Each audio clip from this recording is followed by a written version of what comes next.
স্বাগতম স্বাগতম কাকলিপি স্বাগতম স্বাগতম স্বাগতম।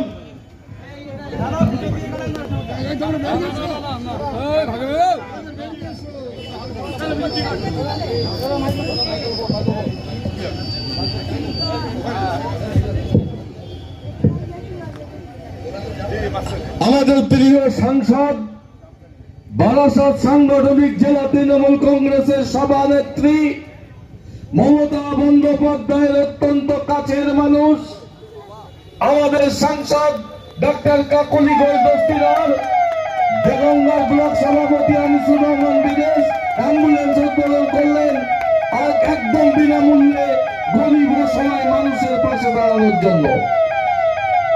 দিদি বিদেশ বাবুর উদ্যোগে দেগঙ্গার মানুষ এই অ্যাম্বুলেন্স নিয়ে গরিব মানুষ আজকের এই অভিনব উদ্যোগ একটা শুভ মুহূর্তের সাক্ষী থাকলো। এটা উত্তর 24 পরগনা জেলা।